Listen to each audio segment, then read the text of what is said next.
अपना सामान।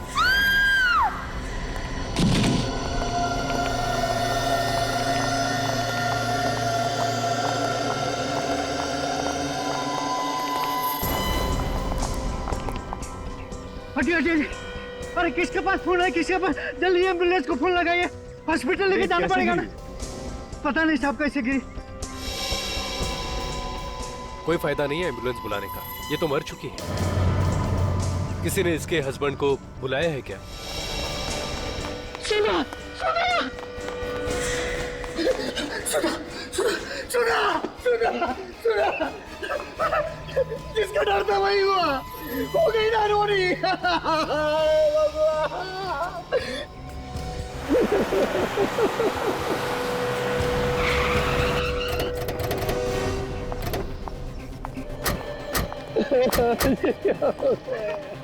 सर ये रही मेरी बैग की लाश।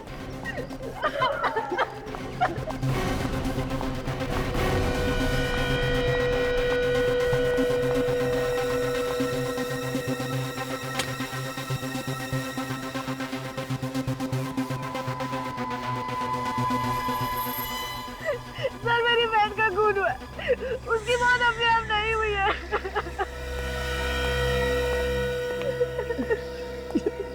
तुम क्या कह रही हो रिया? अचानक ऊपर से नीचे गिरी है वो, तो कैसे कह सकती हो कि एक्सीडेंट नहीं है?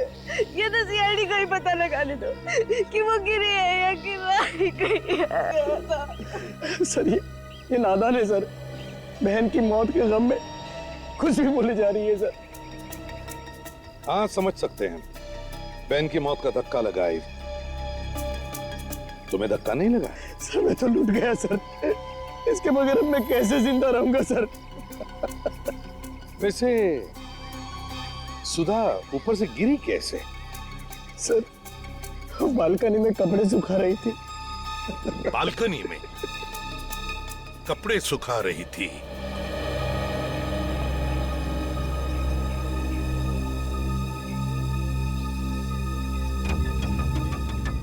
सर, तो लगता है सर के बल गिरी होगी। पैर से फिसल के गिरती तो पैर टूट जाते हैं, झटके में आके गिर गई। मतलब सर जब ये नीचे गिरी, इसकी बॉडी को हवा में पलटने का मौका ही नहीं मिला होगा। 2-4 सेकंड में कैसे पलट जाएगी बॉडी? गिरते समय सिर नीचे ही था इसका। अभिजीत, मुझे तो लगता है सुधा को किसी ने धक्का दिया बालकनी से।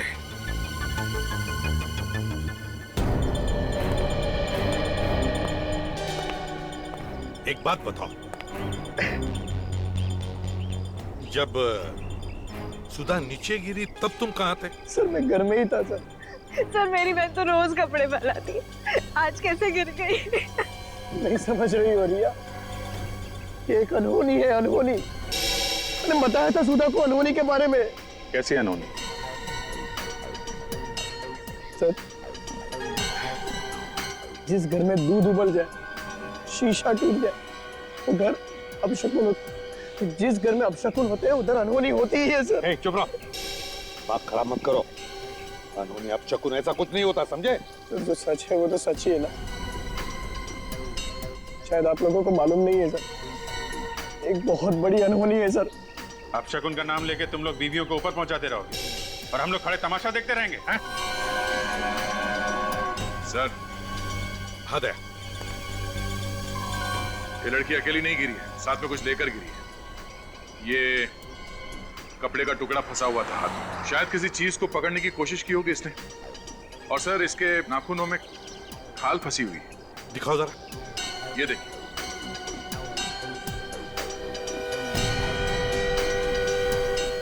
इसका मतलब है ऊपर वहां पर कोई तो था जरूर, कोई तो जरूर था वहां पे। तो फिर उसे खरोंच भी आई होगी।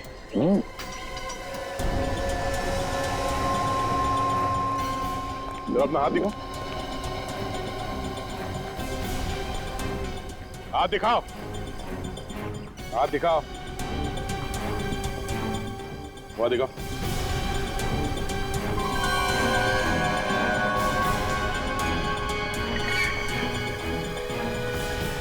क्या ये? कल शाम को चोट लग गई थी सर। अच्छा,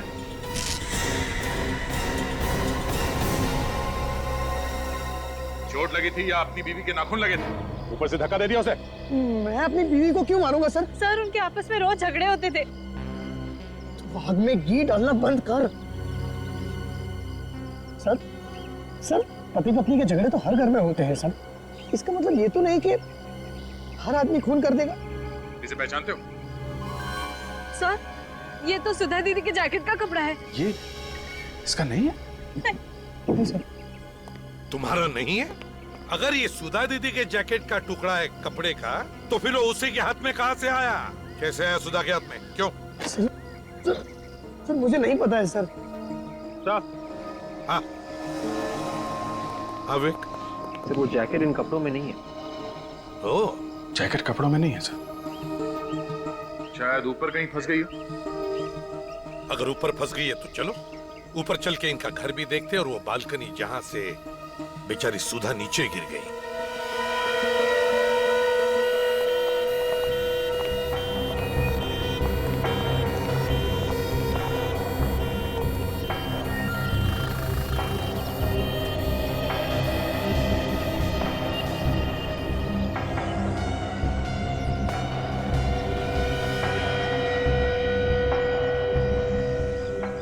जैकेट तो यहाँ नहीं है सर। सिर्फ कुणाल ने छुपाया होगा। देखते हैं।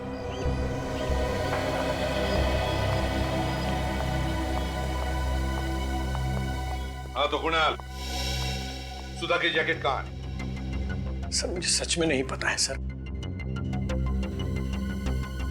पता नहीं है? ढूंढो जरा घर में अच्छी तरह से, देखो कहां पर है जैकेट।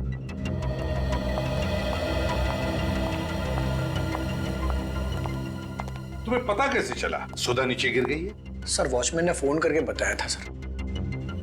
वॉचमैन ने? Yes sir. वॉचमैन इधर आओ। जी साहब। तुमने सुधा मैडम को नीचे गिरते हुए देखा? गिरते हुए नहीं देखा साहब, चीख सुनाई पड़ी, भाग के जाकर देखा तो गिरी पड़ी थी। उस समय बालकनी में कोई था? किसी को देखा तुमने? ये कुणाल साहब? नहीं साहब, मैंने किसी को नहीं देखा। हाँ, कहीं भी नहीं सर वो जैकेट। जैकेट नहीं है? बड़ी अजीब बात है। बालकनी में भी जैकेट नहीं, घर के अंदर भी जैकेट नहीं, सुधा जहां पर गिर पड़ी है वहां पर भी नहीं, बल्कि उस जैकेट का फटा हुआ टुकड़ा उसके हाथ में है। तो फिर ये जैकेट गई तो गई कहां? सर, हमने सुधा की लाश को फॉरेंसिक लैब में भेज दिया है और उसके नाखूनों में जो खाल मिली थी उसका सैंपल भी भेज दिया सर।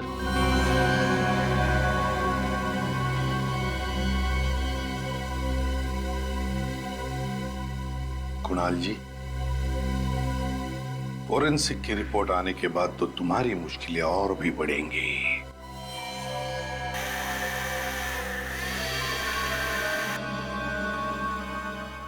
आवाज कैसी?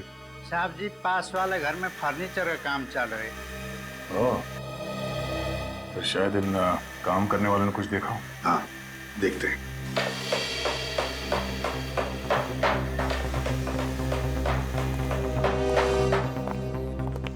क्या हुआ साहब? आसपास तुम्हारे इतना कुछ हुआ है, तुम्हें पता है भी या नहीं? साहब शाम तक काम खत्म करके देना है, तो बाहर क्या हो रहा है बिल्कुल ध्यान नहीं।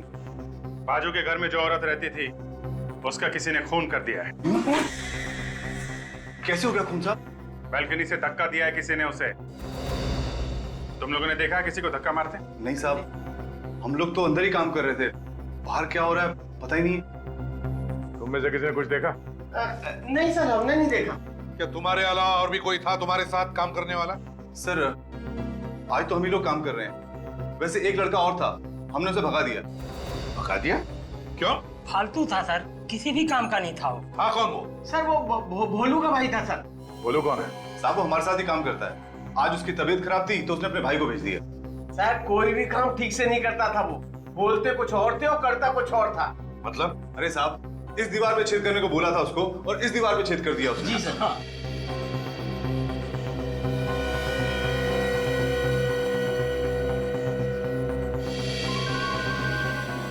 सर ये देखिए सर।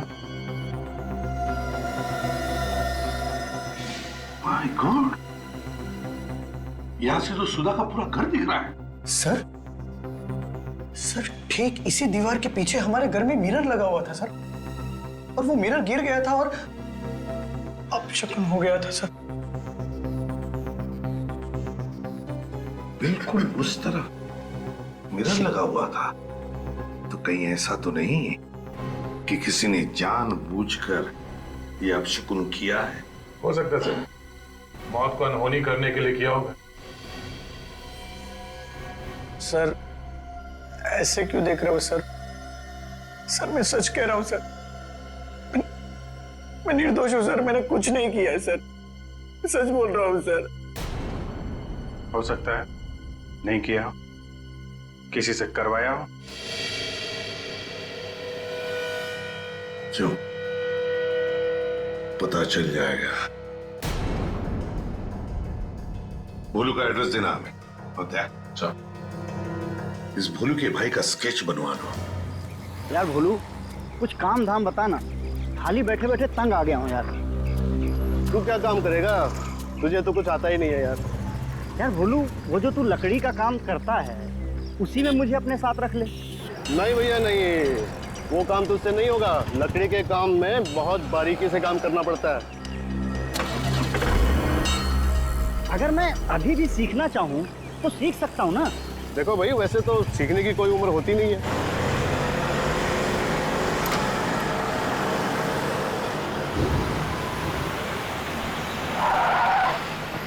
ओह, फोन है। हाँ साहब नमस्ते, भोलू बोल रहा हूँ साहब। हाँ साहब, कल आ जाएगा आपका सामान। हाँ, आपके घर पे छोड़ के आऊँगा साहब। जी साहब। हाँ साहब।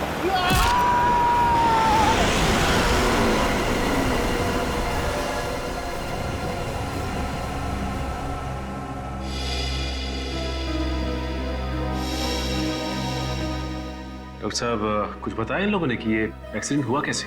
नहीं सर, इन्होंने हॉस्पिटल आने से पहले ही दम तोड़ दिया था। शायद वो लड़का जानता है, यही लेके आए थे नहीं यहाँ पे। ये आपको पता है कि ये एक्सीडेंट हुआ कैसे? ये एक्सीडेंट नहीं है सर, इन्हें तो जानबूझ के उड़ाया किसी ने। पीछे से गाड़ी आई और सीधे उड़ा के निकल गई। ये आदमी कौन? सर ये भोलू का भाई है। भोलू का भाई?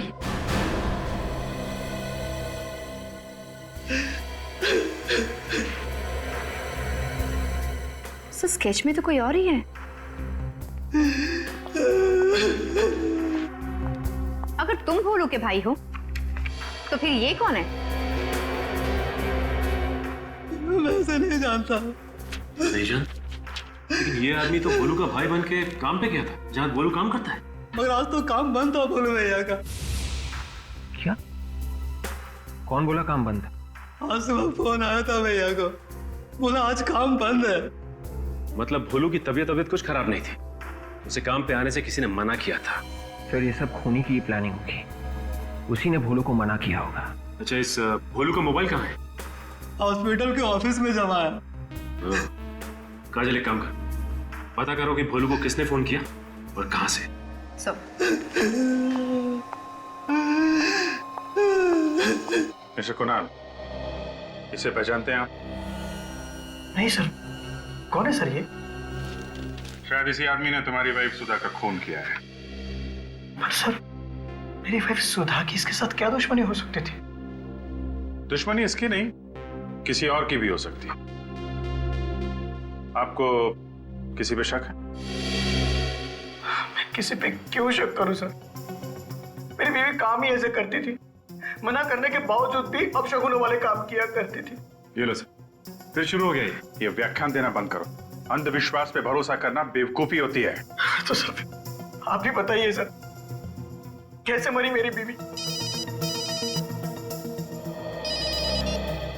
चलो। सर जिस नंबर से भोलू को फोन आया था उसका पता चल गया है। कहाँ का? श्रेया फार्मास्यूटिकल्स का। ओके ठीक है। Mister Kunal. Yes sir. Shreya pharmaceutical का नाम सुना आपने? हाँ सर, मेरी वाइफ की एक दोस्त उधर काम करती है। सुधा की दोस्त का नाम क्या है? शिल्पा। दोनों के कैसे रिलेशन है? वो सब तो मुझे सब पता नहीं है सर, पर दोनों अच्छी दोस्त थी। आखिरी बार कब मिले थे ये लोग? परसों सुधा उससे मिलने गई थी सर। मैं खुद उसे फार्मास्यूटिकल कंपनी में छोड़ने के लिए गया था। और परसों सुधा ने क्या कपड़े पहने हुए थे? मेरा यह मतलब है कि क्या सुधा ने वही जैकेट पहना हुआ था? हाँ सर, परसों उसने वही जैकेट पहना हुआ था सर। हाँ, तो सुधा की मौत की वजह उस जैकेट में ही छुपी होगी। शिल्पा को अरेस्ट करो। सर मेरा ही नाम शिल्पा है। आप श्रेया फार्मास्यूटिकल कंपनी में काम करती? जी हाँ करती हूँ। सुधा परसों आपके साथ थी? थी, मगर बात क्या है? शिल्पा जी, आपकी दोस्त सुधा का खून हो गया है। खून? मगर कैसे? किसी ने धक्का दिया था उन्हें। धक्का? किसने? वही जानने आए हम लोग। आप मुझसे क्या जानना चाहते हैं? मुझे क्या मालूम? आपको सब कुछ मालूम है, क्योंकि सुधा के खून में आपका भी हाथ है। मेरा हाथ? लेकिन मैं क्यों मारूंगी उसे? जैकेट के लिए। तुमने जैकेट के लिए सुधा को मारा है।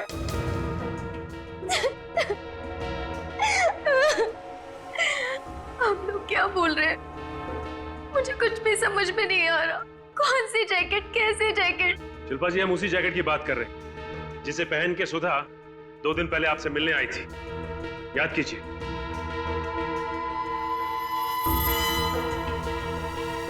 जैकेट पहनकर तो आई थी, लेकिन मुझे उस जैकेट की क्या जरूरत है? मेरे पास तो बहुत सारी जैकेट है मेरे कपबोर्ड में। काजल, जरा इनका कबर्ड चेक करना। अच्छा, वैसे सुधा उस दिन आपसे मिलने क्यों आई थी? हम साथ में शॉपिंग गए थे। कंपनी के अंदर या कंपनी के बाहर कोई ऐसी चीज हुई जिसे देख के आपको कुछ अजीब सा लगा? उस दिन हम थोड़ी देर के लिए कॉफी पीने बाहर गए और जब लौट के आके देखा तो कंपनी में ताला लग चुका था। तो इसमें ऐसी अजीब सी बात क्या है? हो सकता है ऑफिस बंद करने का टाइम हो गया। ऑफिस बंद करने का टाइम नहीं हुआ था। पूछा तो पता चला कि तलाशी हो रही। तलाशी क्यों हो रही? शायद कुछ चोरी हो गया था। वो जैकेट नहीं मिला। जब आप दोनों कॉफी पीने गए थे तो उस वक्त सुधा ने वो जैकेट पहन रखी थी? नहीं सर, जैकेट तो अंदर ही रखी थी ऑफिस में, चेयर पे। मतलब जब ऑफिस में चोरी हुई थी तो चोर ने वो चोरी का सामान निकालकर उस जैकेट में डाल दिया। मगर सर, ऐसी क्या चीज हो सकती है उसमें जिसे हासिल करने के लिए सुधा का खून कर दिया किसी ने? काजल, कुछ ना कुछ तो है जो बहुत इंपॉर्टेंट था और वो अभी उस जैकेट में छुपा हुआ है।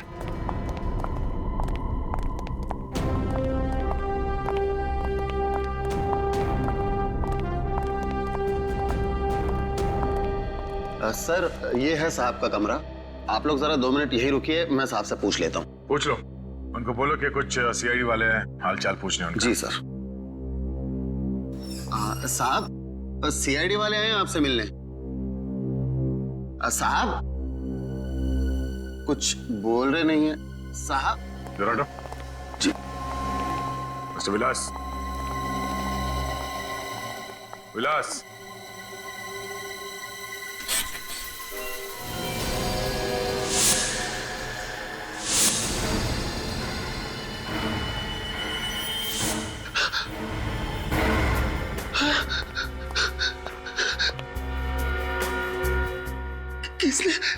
किसने मार डाला मेरे साहब को? तुम तो यहीं पे थे ना? हाँ? जी, मैं यहीं पे था। मैं बाहर बैठा हुआ था। मुझे पता नहीं साहब को किसने मार दिया। ऑफिस के बाकी के लोग कितने बजे गए यहाँ? सब लोग 6 बजे के आसपास चले गए थे साहब। और सबके जाने के बाद कोई आया था यहाँ पे इनसे मिलने के लिए? कोई नहीं आया साहब, कोई भी नहीं। किसी के चीखने चिल्लाने की आवाज सुनी तुमने? नहीं साहब, मैंने कोई आवाज नहीं सुनी। कोई आवाज नहीं सुनी। एक खून हुआ यहाँ। कमरे की सारी चीजें अपनी जगह पे है, कोई उथल पुथल नहीं हुआ है। इस आदमी ने अपने आप को बचाने की कोशिश नहीं की होगी। और सब चाकू भी सामने से मारा है। उसका मतलब है विवेक, खूनी विलास के कोई जान पहचान का ही था, जिस पे विलास को कोई शक नहीं था। उसने चाकू निकाला और अचानक इसके छाती पे घोंप दिया। सर कहीं ये खून उस चोरी की वजह से तो नहीं हुआ है जो यहाँ हुई थी? 3 दिन पहले यहाँ पे किस चीज की चोरी हुई थी? सब वो तो किसी को भी नहीं मालूम, सिर्फ विलास सर और करण साहब ही जानते थे बस। करण साहब? ये करण कौन है? इस कंपनी के दूसरे मालिक है वो। हाँ साहब, उस दिन इन दोनों के बीच में झगड़ा भी हुआ था किसी बात को लेकर। झगड़ा हुआ था? जी। और ये करण आज कितने बजे निकला ऑफिस से? सबके साथ ही निकल गए थे, वही करीब 6 बजे के आसपास। 6 बजे के आसपास? हाँ। ऐसी कौन सी चीज है जिसकी चोरी की बात इन दोनों ने किसी को नहीं बताई, और फिर दोनों के बीच में झगड़ा हुआ, और फिर आज ये विलास का खून? कहीं इस खून के पीछे करण का हाथ तो नहीं है?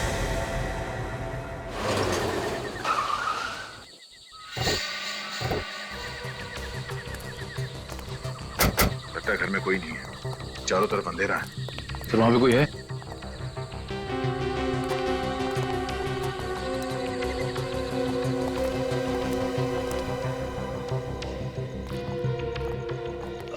आप लोग करण सर से मिलने हैं? हाँ। तुम कौन हो? मैं हर्ष, उनका असिस्टेंट। तो तुम भी श्रेया फार्मास्यूटिकल में काम करते हो? जी। तो फिर यहाँ बाहर क्यों खड़े? मुझे करण सर का फोन आया था, उन्हें मुझसे मिलना है। इनफैक्ट मैं तो पुणे निकल गया था, बीच रास्ते से मुझे वापस आना पड़ा। लेकिन यहाँ पर आकर देखा तो सर मुझे भुला के पता नहीं कहाँ चले गए। घर बंद है। अच्छा, कब से खड़े हो यहाँ पे? अभी अभी आया हूँ। तो कहाँ गए होंगे, कुछ अंदाजा है? सॉरी। मोबाइल फोन तो होगा ना उनका? जी। प्लीज। वैसे कुछ फायदा नहीं फोन करके, मोबाइल बंद है उनका। मैं कई बार ट्राई करके देख चुका हूँ। ठीक है, थैंक यू। सर ये करण ऑफिस में नहीं है, घर पे नहीं है, फोन बंद करके कहाँ बैठा होगा?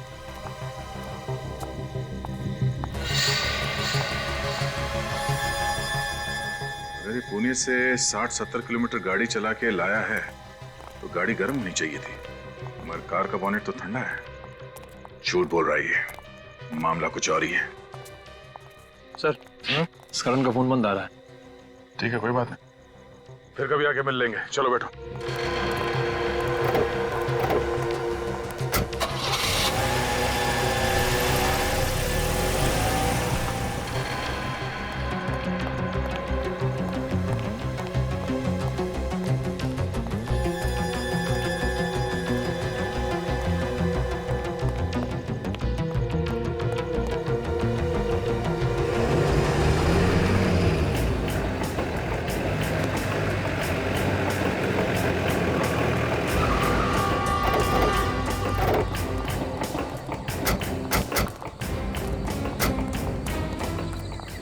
वो कहाँ जा रहे हैं सर? फिर तुम्हें मेरी तरह बनना है तो हालात और मौका देके मुंह खुला करो।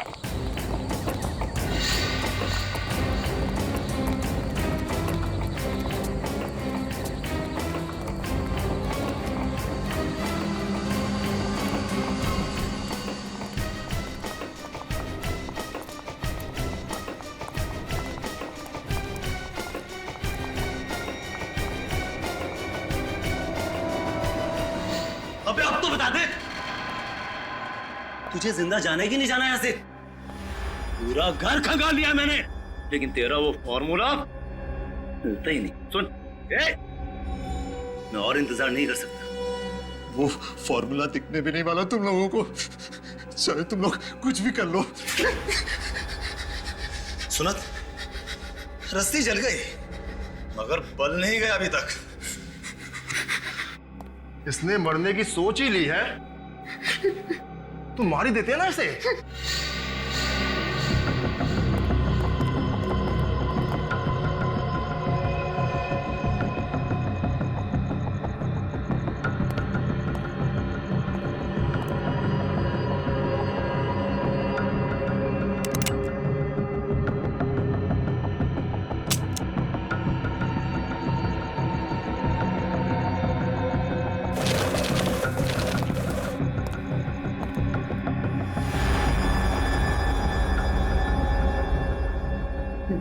मैं बच जाऊंगा ना तो भी तुम्हें कुछ नहीं मिलेगा। जब मौत सामने दिखती है ना, तो अच्छे अच्छों की पैंट गीली हो जाती है। तुझे लगा मैं झूठ बोल रहा हूं?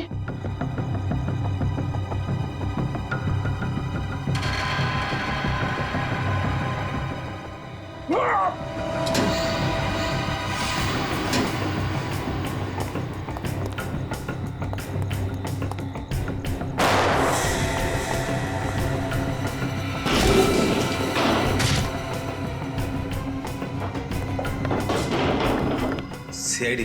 सीआईडी?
सीआईडी को बेवकूफ समझा तूने। सर इन लोगों को छोड़ना मत। सर ये लोग लाखों लोगों की जान लेना चाहते हैं।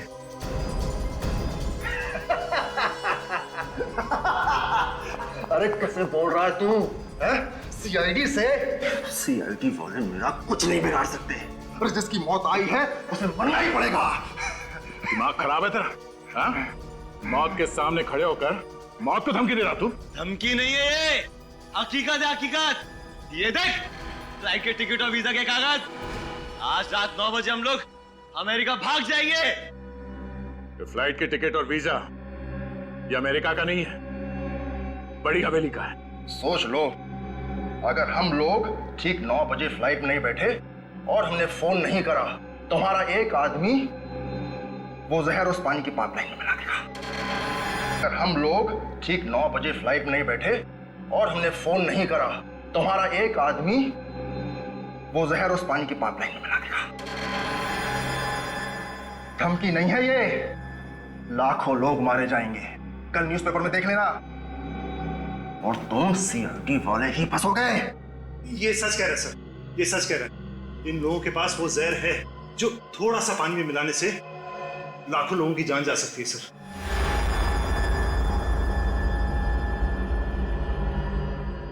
मगर सर ऐसा कोई जहर बना ही नहीं है।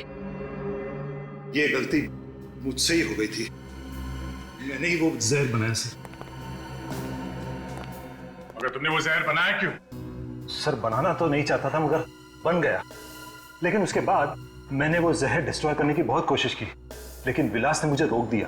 विलास ने क्यों रोका आपको? सर क्योंकि विलास चाहता था कि हम उस जहर पर और रिसर्च करें। वो चाहता था कि उसे और मात्रा में बनाकर हम मार्केट में उतारें, लेकिन मैंने ऐसा करने से मना कर दिया सर। तो फिर वो जहर इनके पास पहुंचा कैसे?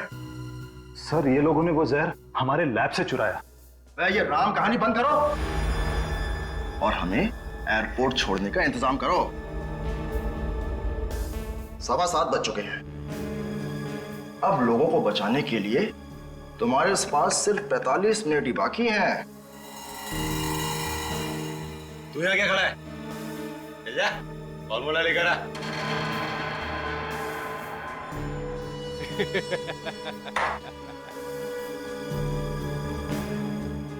जाओ कर, वो फॉर्मूला इन्हें देगा। अगर फॉर्मूला इनके हाथ लग गया तो ये लोग उसका गलत इस्तेमाल करेंगे। चाहे कुछ भी हो जाए, लाखों लोगों की जान बचाना हमारा फर्ज है। जी सर। और विवेक, तुम यहीं करण के साथ रहो, तब तक मैं इन्हें एयरपोर्ट छोड़ दूं। मगर सर हम इन लोगों पर यकीन कैसे करें? फ्लाइट में बैठने के बाद भी अगर इन लोगों ने उस आदमी को फोन नहीं किया तो वो तो पानी में जहर मिला देगा। यकीन करने के अलावा तुम्हारे पास और कोई दूसरा रास्ता भी नहीं है।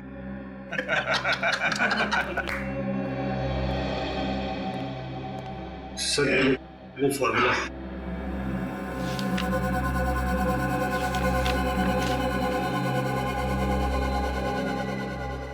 इंस्पेक्टर, ये गन यहाँ पर रख दो। अब इसकी ना तुम्हें जरूरत है ना हमें।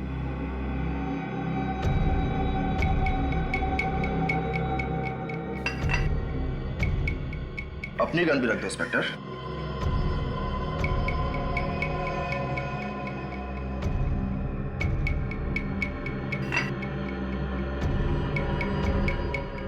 चले।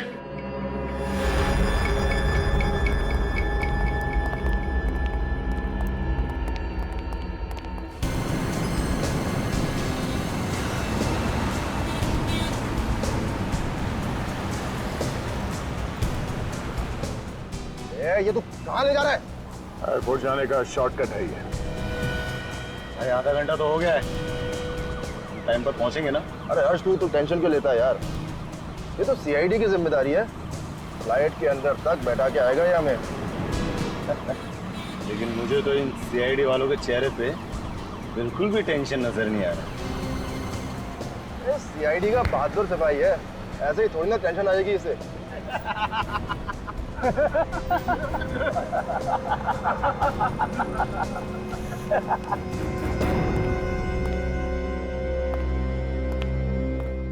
करण जी, आपने उस आदमी को देखा है जो पानी में जहर मिलाने वाला है? नहीं सर। फिर आपने ऐसा क्यों कहा कि ऐसा एक आदमी है? क्योंकि उपेंद्र ने फोन पे एक आदमी को कहा था तैयार रहना। कितने बजे? यही कोई 6:45 बजे। कितनी देर बात की थी? लगभग 15 सेकंड।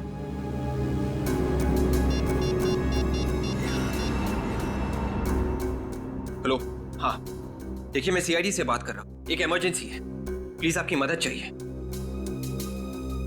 लाखों लोगों की जान खतरे में है। 6:45 बजे के आसपास उपेंद्र नाम के आदमी ने किसी को फोन किया था और लगभग 15 सेकंड बात की थी। जी, जल्दी से पता लगाना है कि उसने किसको फोन किया था और वो आदमी इस वक्त है कहाँ। 8 तो बजा है, अभी तक फोन नहीं आया।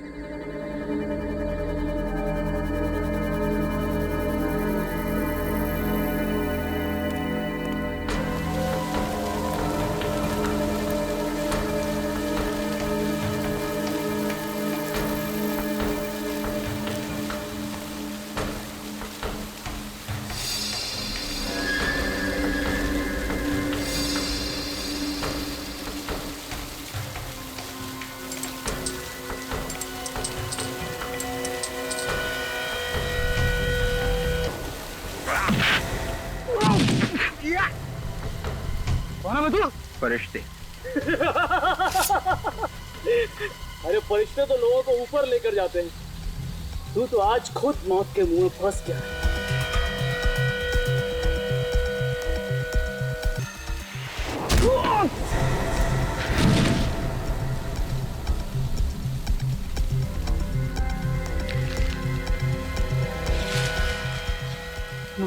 मैं कुछ नहीं किया, मैं कुछ नहीं किया।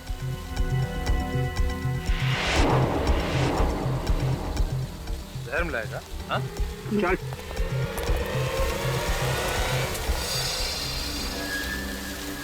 8 बज गए। 8 कहाँ पे घुमा रहा है मैं?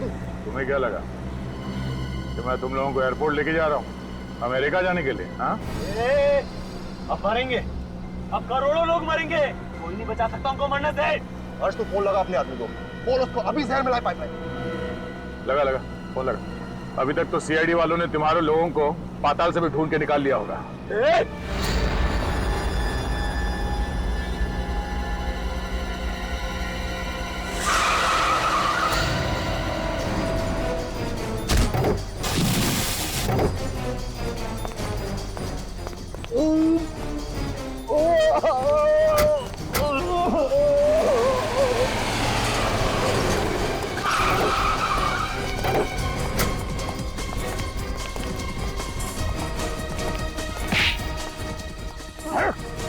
लाखों लोगों को मारेगा तू, लाखों लोगों की जान लेगा तू। हाँ, किसी की जान लेना इतना आसान है?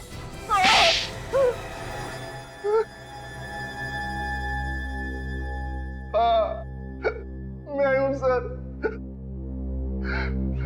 मैंने ही धक्का दिया था सुधा को। क्यों धक्का क्यों दिया सुधा को? सर, उसकी जैकेट में जहर वाली बोतल छुपी थी सर। वो मुझे नहीं मिल रही थी, इसलिए। वो जहर वाली बॉटल सुधा की जैकेट में किसने छुपाई थी? अर्श ने छुपाई थी सर। सर जैसे मैंने वहां से बोतल चुराई, वहां बवाल बच गया सर। अरे अब तो बता दो किसने किया ये? आज तक तो इस कंपनी में कभी चोरी नहीं हुई, अब ये भी शुरू हो गया यहाँ पे। अभी बता देगा तो बच जाएगा, नहीं तो नौकरी जाएगी उसकी। You please start the checking. सभी की तलाशी ली जाने लगी सर।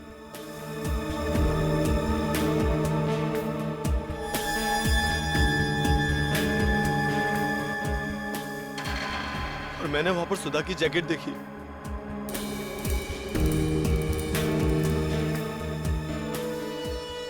और मैंने वो बोतल सुधा की जैकेट में छुपा दी। और सब कुछ चेक होने के बाद मैंने वो बोतल निकालने की बहुत कोशिश की, पर मुझे मौका ही नहीं मिला और सुधा वहां से चली गई। फिर क्या किया तुम लोगों? मैंने सुधा के घर के चक्कर लगाने शुरू कर दिए। हमें किसी भी कीमत पे वो जहर की बोतल चाहिए थी। फिर मुझे पता चला कि सुधा का पति अंधविश्वासी है। और इसी बात का फायदा उठाया तुमने। भोलू को फोन करके बोला कि काम पे मत आ, और उसका भाई बन के वहां पास वाले फ्लैट में गए काम करने। हाँ? और सुधा के घर में शीशा गिरा दिया। फिर तुम सुधा के घर गए जहां बालकनी में वो कपड़े फैला रही थी। हाँ, उसने वो जैकेट धो दी थी। वो जैकेट को टंगी हुई देखकर मैं बहुत परेशान हो गया। मैंने उस जैकेट को लोने की कोशिश की, तभी सुधा ने मुझे देख लिया। और उसी खींचातानी में तुमने सुधा को धक्का दे दिया। हाँ सर। और विलास को क्यों मारा? विलास को हमारे बारे में सब कुछ पता चल गया था। उसने धमकी दी कि वो सीआईडी को सब कुछ बता देगा, इसलिए उसे भी मारना पड़ा। गुनहगारों को भगवान तो क्या, कोई भी माफ नहीं करता। दो बेगुनाह लोगों की जान ली है, कम से कम फांसी होगी। फांसी।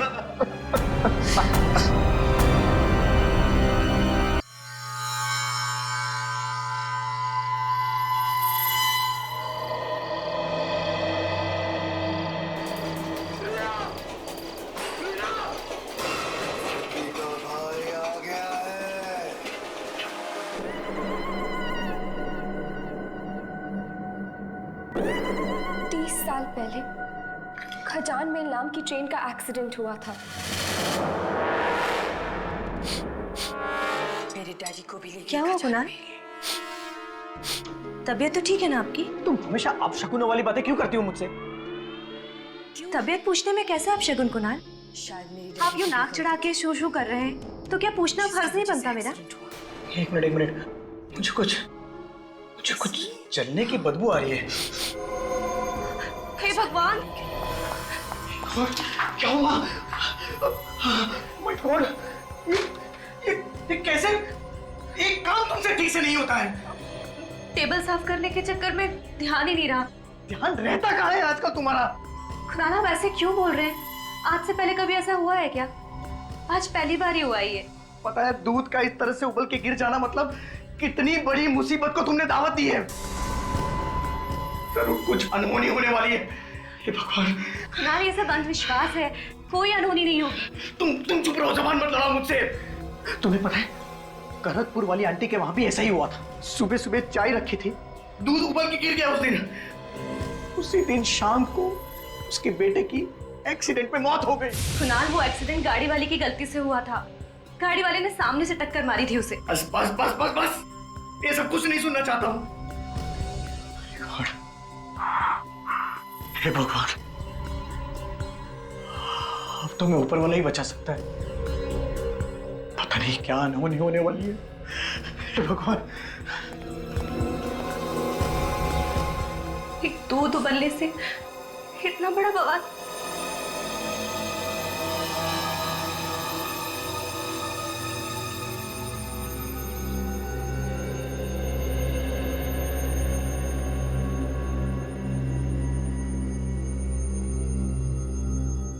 ठीक से संभाल के काम करना, कोई सामान न टूट जाए।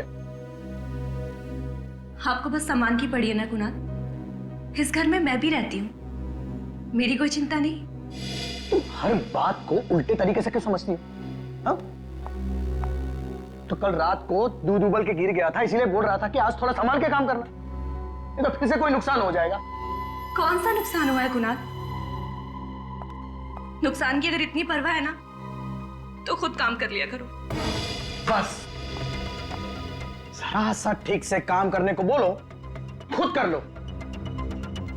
तुम्हें तो कुछ बताना ही बेकार है, कुछ समझाना ही बेकार है।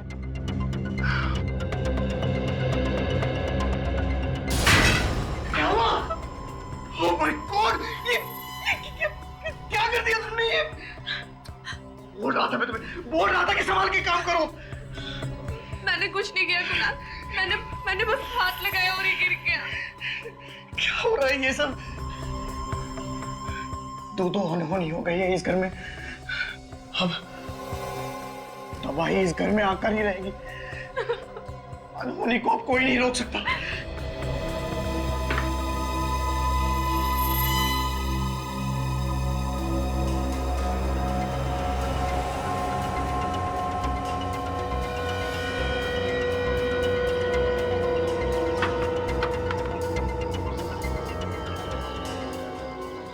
कितनी बार कहा है इनसे कि कपड़े सुखाने का स्टैंड लिया है, लेकिन कानों पे जू ही नहीं रेंगती।